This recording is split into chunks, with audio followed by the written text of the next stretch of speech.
결국은 이제 뭐 조선을 개국한 그 태조 같은 경우는 워낙 이제 지금 말씀하신 외구의 피해가 크다 보니까 스시마하고 이제 정벌을 이렇게 하는 그런 과정들도 좀 있었죠. 있었죠. 하여튼 뭐 그 왜구들의 피해가 워낙 막심하다 보니까 이제 이런 그 고려 후기 또 조선 초기에 이런 어떤 정벌 정책도로 이어졌다는 말씀을 하셨는데 세종 때에 와서는 오히려 이제 정벌보다는 회유 쪽으로 많이 치우치는 뭐 그런 어떤 기록들을 볼 수 있는 것 같아요. 그렇죠. 왜 그 스시마나 이끼시마 이 이끼섬에 대한 정벌은 왜 좀 회유 쪽으로 돌아선 건지 좀 얘기를 해주시죠. 그 이제 세종이 볼 때 대마도나 이끼섬에서 필요한 거는 예. 그 사람들은 어떤 그 조선이 자기를 인정해주고 사랑해주는 거, 예.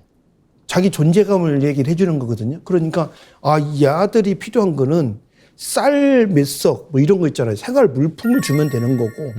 근데 그 세종의 입장에서는 더 중요한 게 있어. 예. 북방 영토. 북방 영토를 빨리 회복을 해야 되는 거예요. 예. 그래야 되니까 그 북방 영토에서 실전을 하든 않든 간에 모든 군사력은 실전 준비태를 다 들어가야 되는 거예요. 예.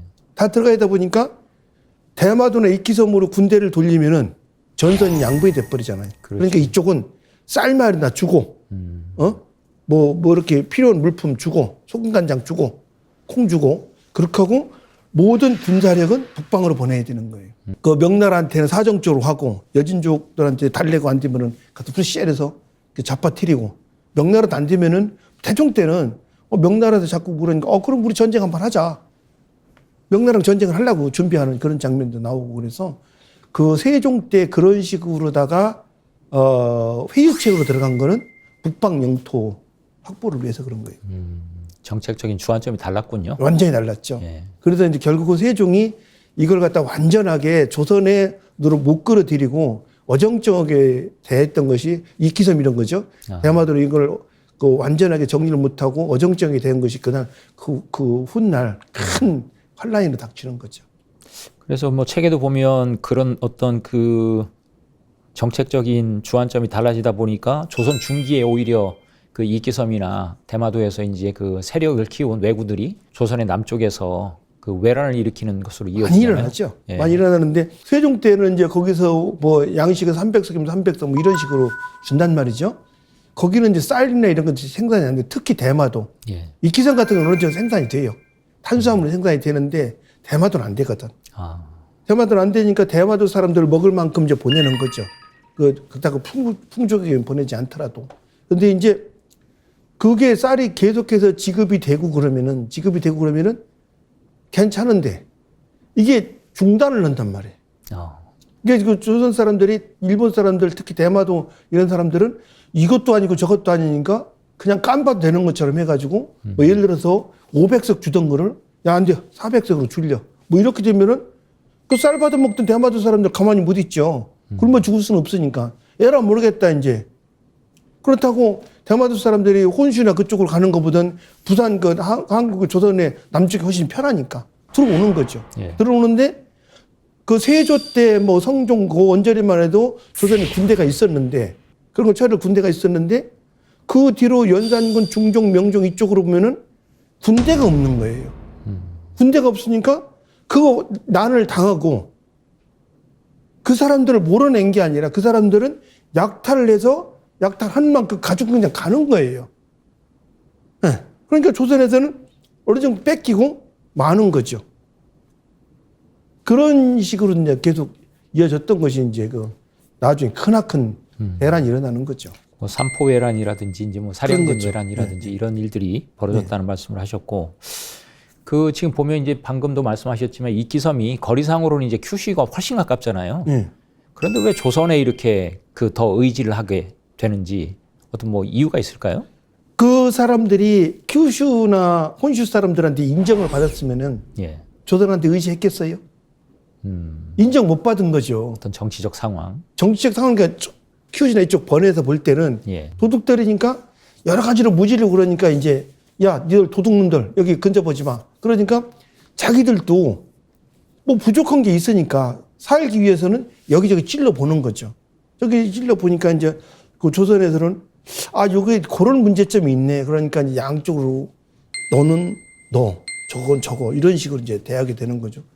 그러다 보니까 그 입장에서는 그나마 좋은 거지. 여기는 사람 대우를 받는 거고 휴지가 왜 사람 대우 못 받는 거고 그렇잖아요. 사람 대우 해주는 게 훨씬 낫지. 그런 거죠, 뭐. 예.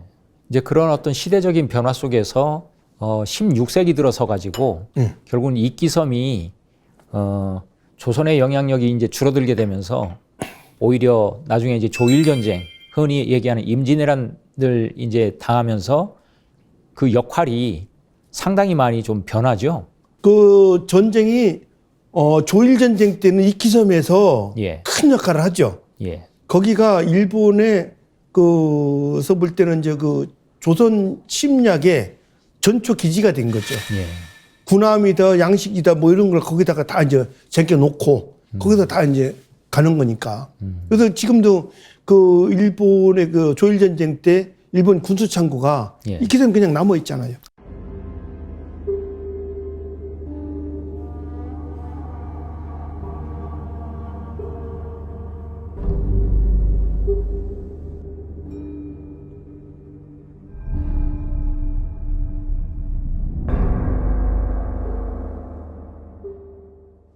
남아 있고 그런데 전쟁이 끝났어. 예. 전쟁이 끝났는데 이제 조선이랑 일본이랑 원수가 된 거잖아요.